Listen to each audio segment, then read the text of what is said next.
Dalam dunia biologi dikenal namanya teori evolusi. Teori evolusi itu menjadi satu perdebatan yang panjang sekali. Lalu gereja menanggapi karena ada beberapa mempertentangkan antara evolusi dan penciptaan.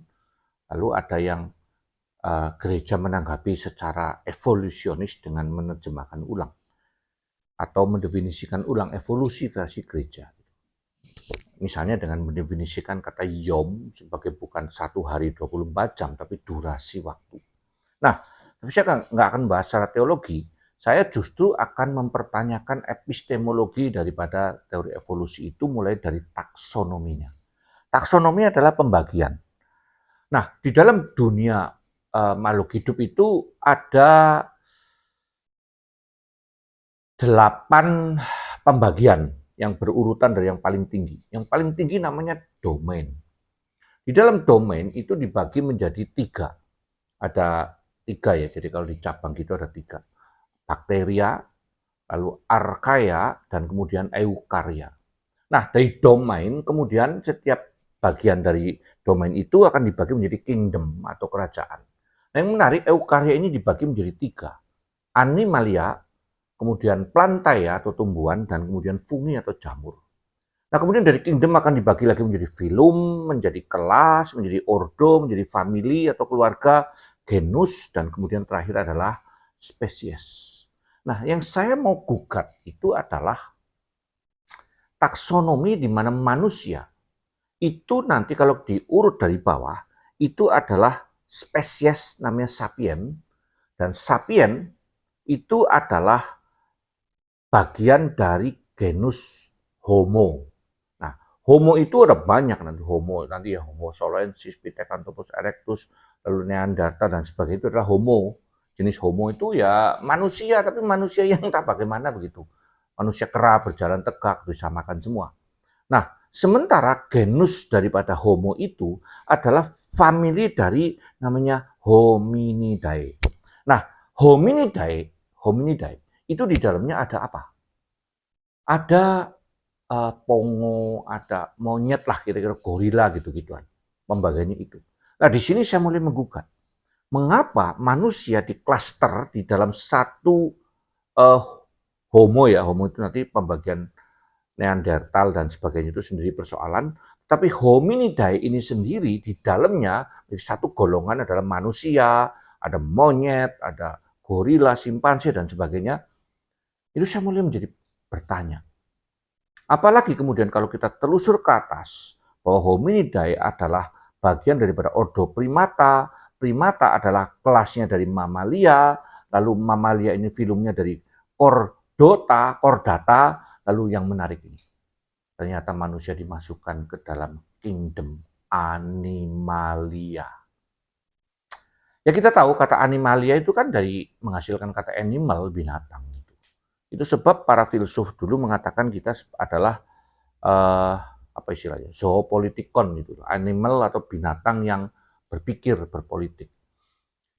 Di sini saya mulai mempertanyakan. Saya cuma hari ini belum bertemu dengan saintis yang sungguh-sungguh mendalami itu. Tapi saya pernah berjumpa dengan dokter yang tentu saja boleh dianggap saintis gitu ya. Saya mempertanyakan ini. Kawan saya dulu Dokter Tan, dia udah almarhum, kita berdiskusi panjang sekali, tidak debat ya. Nah, saya mempertanyakan aja. Saya mengatakan satu poin aja. Animal.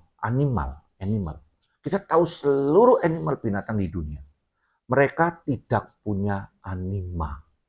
Anima itu roh, ruah, psuche.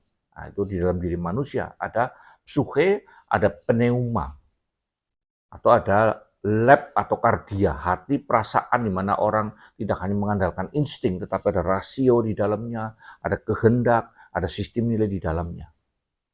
Lalu jawaban dari saintis adalah, ya memang hanya dilihat dari bentuk fisik. Ini persoalan. Being atau keberadaan itu ada material dan immaterial. Manusia itu adalah dual being. Keberadaan yang material dan keberadaan yang immaterial. Keberadaan yang berfisik seperti ini dan ada keberadaan di dalamnya yang tidak berfisik, tidak bermateri, yang disebut dengan roh atau dalam bahasanya adalah anima. Saya mencoba berdebat dengan mereka, dia mengatakan, iya memang inilah kami hanya melihat dari faktor fisik, material being saja.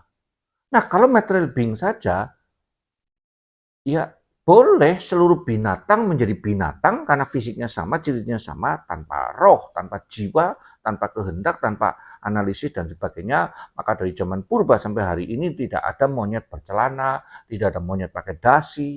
Dan manusia mempunyai perkembangan karena ada yang membedakan.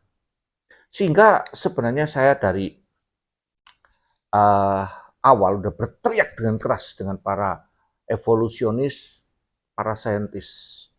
Kenapa di dalam domain bakteria, archaea, dan eukarya itu tidak ditambahkan kingdomnya selain dari fungi, plantae, dan animalia, tetapi misalnya apa namanya, saya belum menemukan misalnya apakah anima atau animated lah atau apa dan sebagainya dalam bahasa Latin gitu ya. Itu sebab bertentangan dengan Alkitab. Karena Alkitab membagi manusia dengan binatang ya berbeda. Binatang hanya punya fisik, kita juga dengan malaikat juga berbeda karena binatang hanya punya roh. Sementara manusia adalah kombinasi antara fisik dengan roh. Itu sebab perdebatannya tidak pernah selesai sampai kiamat. Karena di dalam kerangka berpikir epistemologi sudah keliru di situ. Bahkan saya sedang menyelidiki domain eukarya ini apa sebenarnya, klasifikasinya itu apa. Kalau eukarya itu hanya dianggap sebagai makhluk hidup saja, yang seperti apa, kan ada klasternya, ada pembagian dan apa istilahnya ya. Aduh, sesuatu itu, saya lupa. Pokoknya intinya adalah itu. Tapi paling gampang dalam kerajaan atau kingdom 3 itu kenapa hanya animalia, plantae, dan fungi.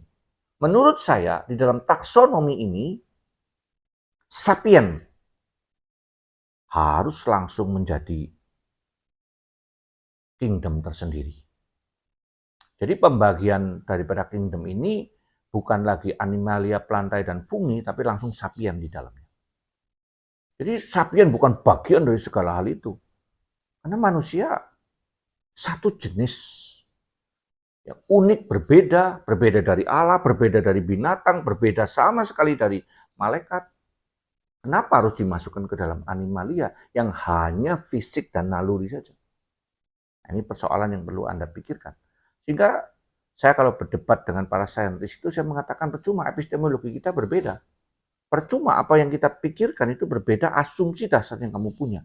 Kamu melihat kehidupannya dari kebergerakan, bernapas, berdarah, dan sebagainya. Sementara kami melihat kehidupan manusia berbeda dengan binatang karena ada anima, ada roh di dalamnya.